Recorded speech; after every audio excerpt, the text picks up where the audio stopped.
there everyone, welcome back to my channel.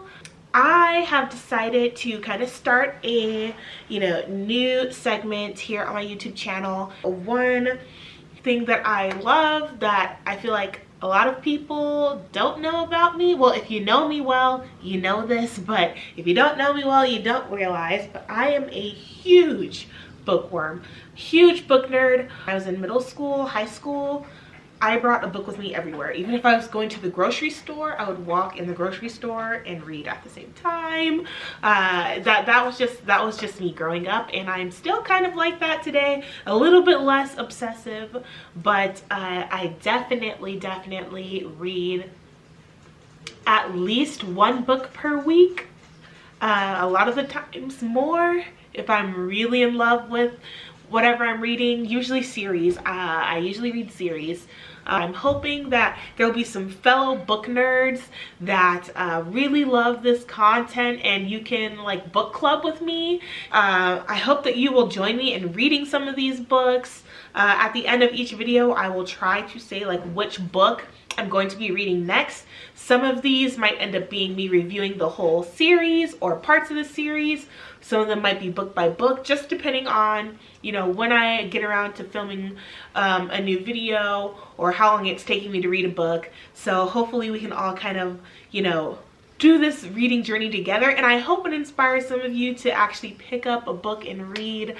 I'm going to be reviewing different types of books, but just so you're aware, these will mostly be fantasy books, because I am a huge fantasy reader. A lot of the times I will get around to some other types of books. They're usually going to be fiction still. And they're usually going to be fiction, but we'll see what happens.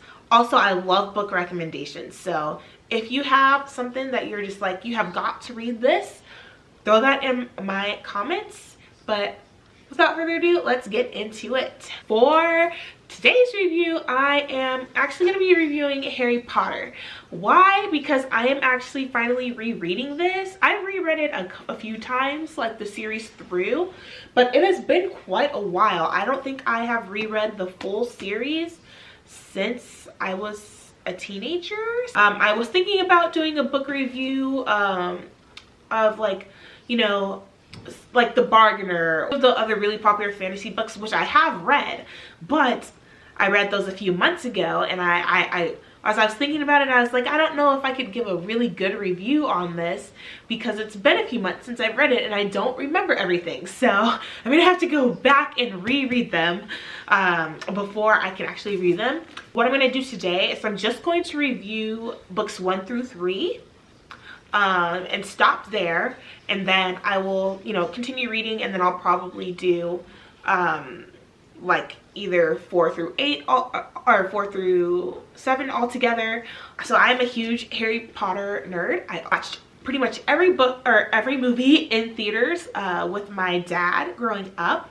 Actually, I have this Gryffindor bookmark that was handmade by my gate teacher when I was in the 4th grade.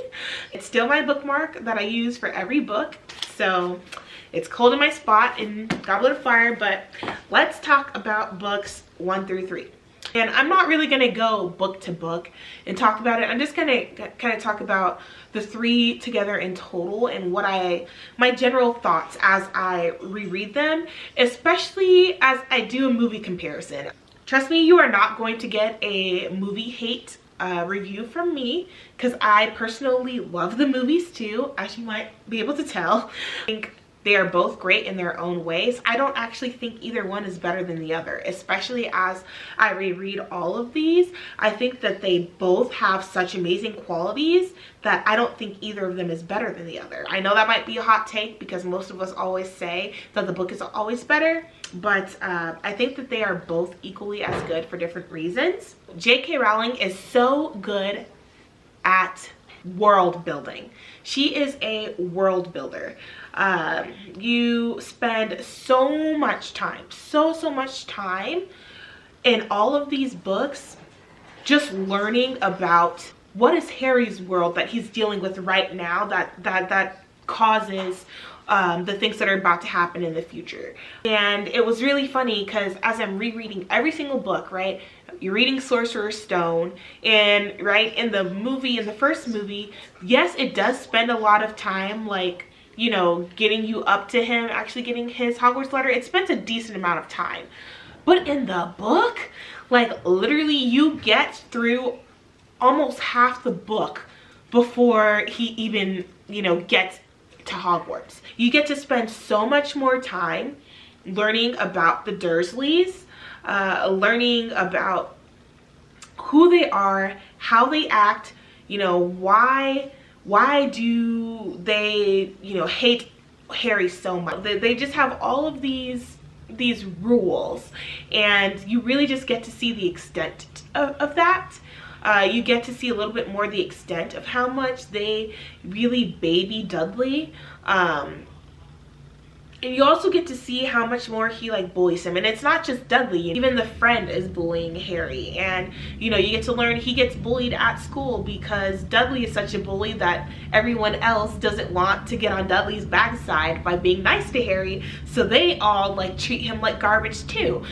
Like I said, she focuses so much on world building, and she really just does this through description, which is very fascinating because, you know, a lot of times we get to see so much dialogue.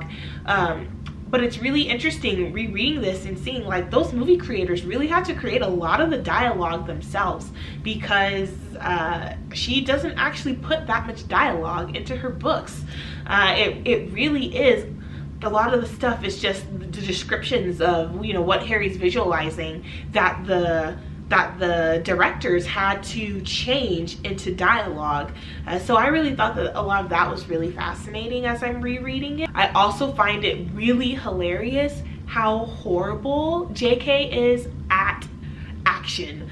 She's really bad at writing action scenes. You will spend the entire book building up to, you know, this conflict of Chamber of Secrets has been opened and there's some monster in the pipes, and you know, you're really spending all this time building up to this one moment, and then that moment will literally be like 2 paragraphs because she's so bad at writing action scenes. The Chamber of Secrets, right? And you spend all this time leading up to it, but from the moment they actually, you know, go down into the pipes until Harry defeats Tom Riddle and stabs the diary and go back up to the school is literally like 3 pages long.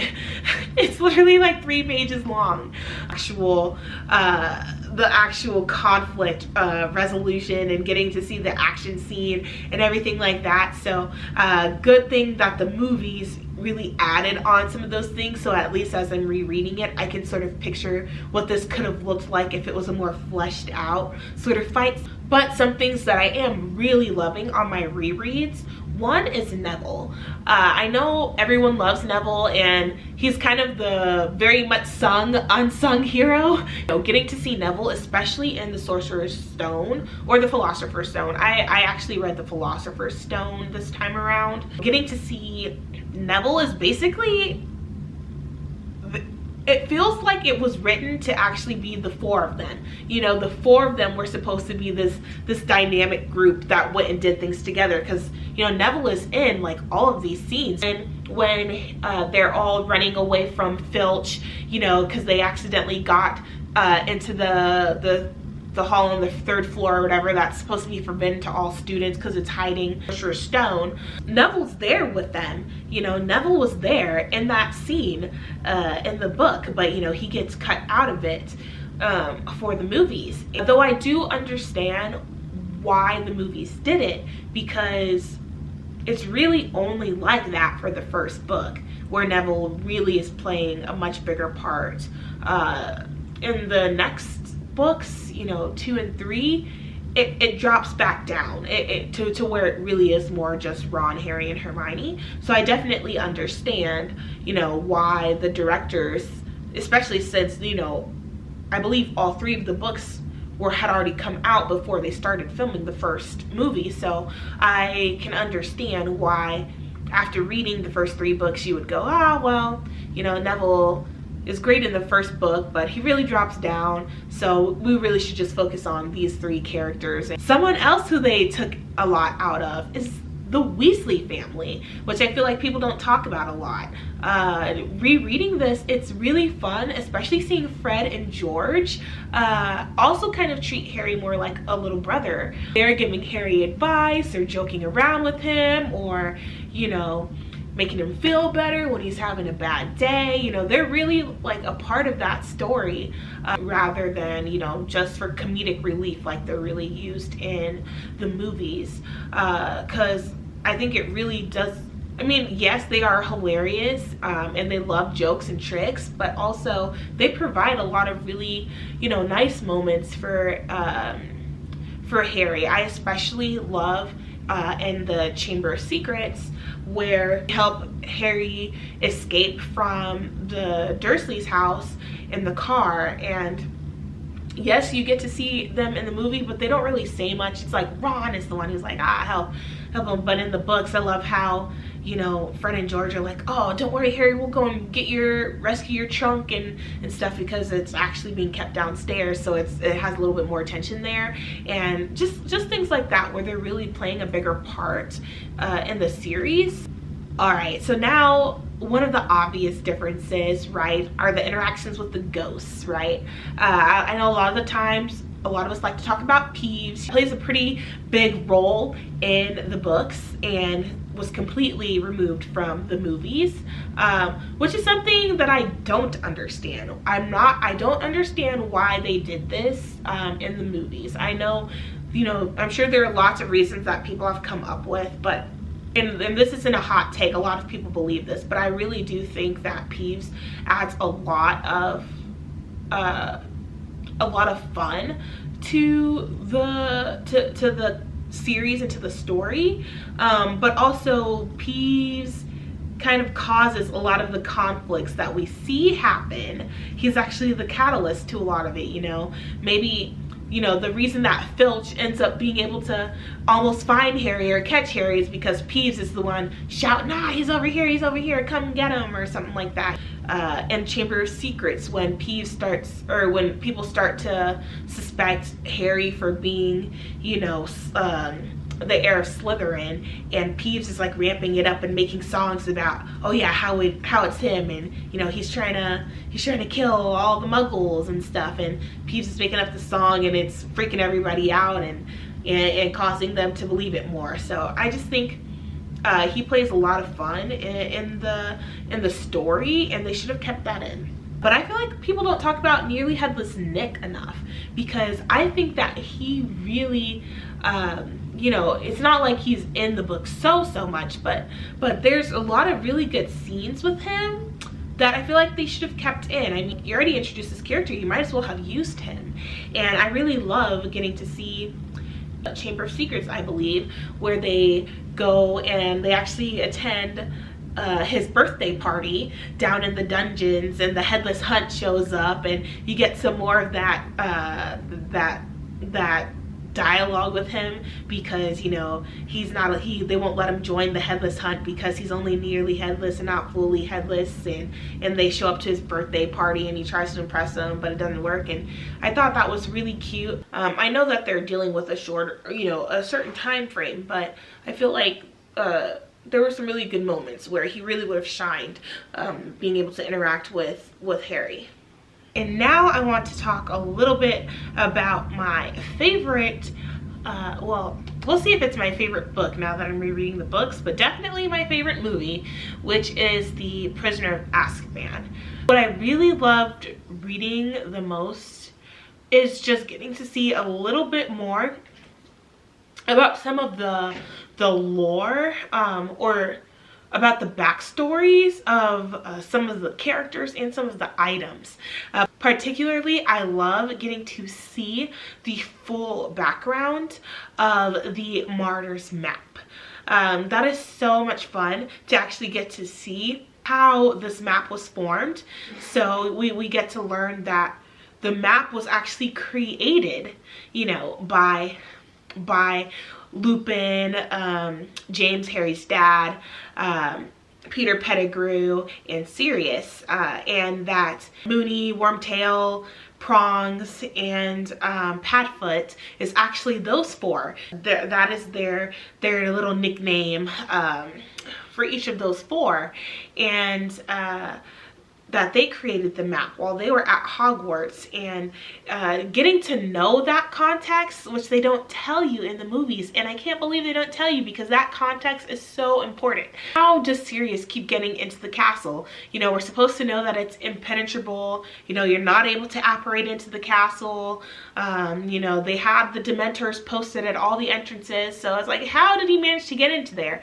And they don't explain that in the movies. So getting to read again, like, oh, okay, one, he's getting in there because Sirius helped create the Marauders map, so he knows about all these like secret entrances and stuff. We also get to see him get help from Crookshanks, which is Hermione's cat, who is not an animagus or anything like that, any type of special cat necessarily, but who just is a very smart cat who really likes Sirius, and they're able to talk together in animal form, and the cat realizes that, you know, Sirius is a good animal and hates Ron's rat, who turns out to be Peter Pettigrew, right? And so this whole time when Crookshanks keeps attacking the rat, it's because Crookshanks realizes that this rat is not good. It's the scene where Sirius manages to break all the way into Harry's dorm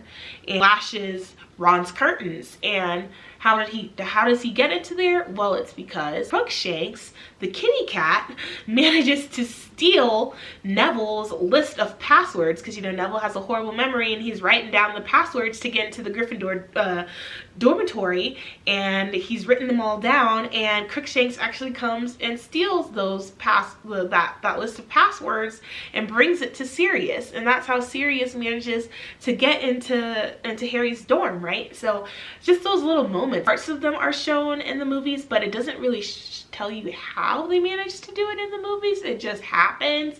And I know part of that is interesting because it helps create the mystery, right? The mystery of this Sirius must be like so powerful that he's managing to do all these things. So I get it from that standpoint, but I think it's just so much more interesting and fun in the books, and how they actually have like the reasons for how these certain things happen. I also really love the story or the context of them all being animaguses, all being animagi. I have such a hard time saying that, but I find that so much cooler, you know, getting to have the backstory of, well, first of all, you don't even know that animagi are not common. You know, it says in the book that there's only 7 in all of Europe or United Kingdom. I think it's all of Europe. There's only 7 of them. And so we know that it's uncommon, or at least it's supposedly uncommon, right? Because we've got these 4 who went to Hogwarts, Mooney, or not Mooney. Mooney is a werewolf, not an animagi, but his friends, right? Prongs, Padfoot, and Wormtail are all animagi, and no one knows because they secretly became animagi while they were attending Hogwarts. So I don't know why they took that out. Like, why wouldn't you tell that backstory, you know? I think that's so fascinating. That's such cool lore. They secretly became these things. It was very hard. It took them years to do, years to accomplish, but they all did it. And why? Because they found out that their friend Lupin, while at school, is actually a werewolf, and they are not disgusted by him. They want to help him. They want to help him, you know, be able to keep his secret, to make sure he doesn't harm anyone, because Lupin would be really distraught if he harmed anyone. So I think it's really cool that they all decide to become animagi so that they can sort of protect Lupin and from himself, and protect their fellow students. So,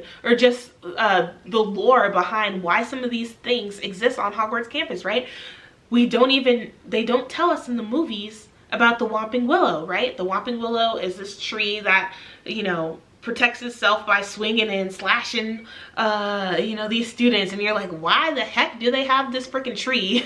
Why do they have this tree on Hogwarts grounds? Like, shouldn't they just like not have that? And why did they even plant this in the first place? And you learn in the books, right, that the tree was actually planted the year that Lupin came to Hogwarts. They built the Shrieking Shack, right, or the house that's in Hogsmeade that everyone in the village thinks is haunted.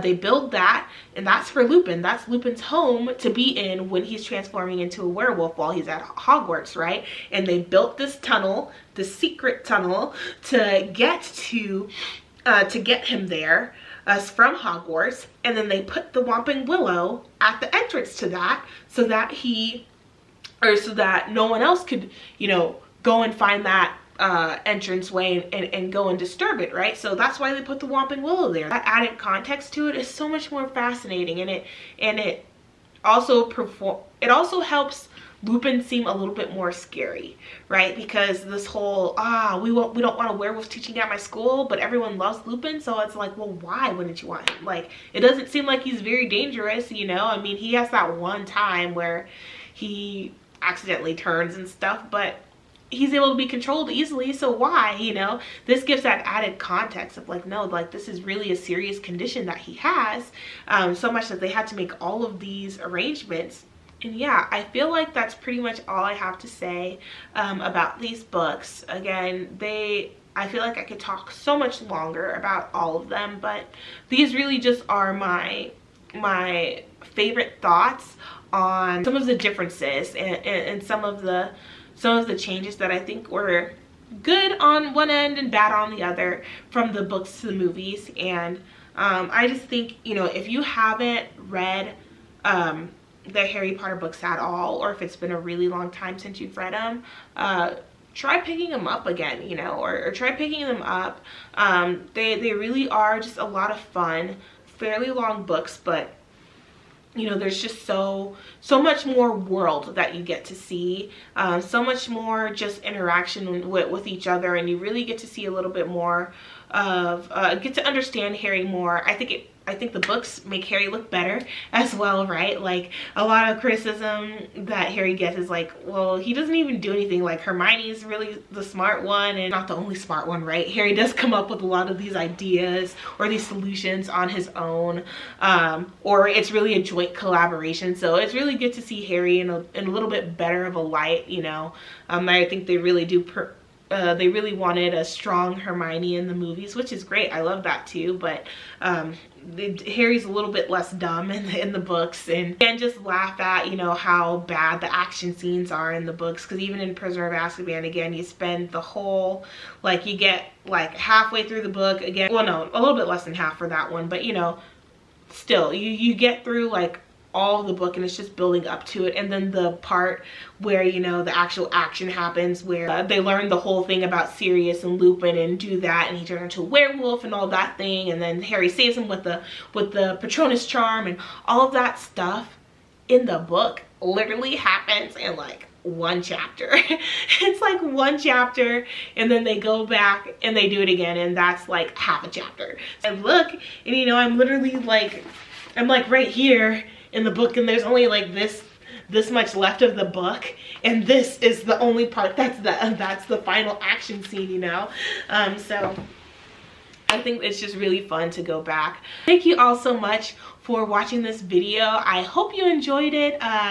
Like my just rambling about my favorite books. I'm gonna try to do one of these. I mean, I don't even know how often I'm gonna do them. Like I said, I pretty much read at least one book a week, so I could flood this whole channel with book reviews, but I don't know that anyone's gonna want that, so I don't know, but we'll see. This is my channel. I try to have fun and do the things that I actually like and want to do. If you agree with my comments, that's totally awesome. If you don't, that's still fine too. I don't post these as an argument. It's just me sharing my thoughts. But feel free to share your thoughts in the comments. Did you not know some of this lore that I kind of shared in here? So I just kind of want to know what your thoughts are. What are your thoughts on, you know, me sharing my book reviews and us having our own little online book club community? Not all of them are going to be like kids YA books. Like I said, I just happen to be reading this right now, which is why I reviewed it. I was actually gonna, you know, review different series, but I want them to be fresh, so I'm probably gonna go back and reread those series before I do a review. But all in all, thank you guys so much for tuning into my channel. My name's Tia Nicole, and I hope you all have a beautiful day.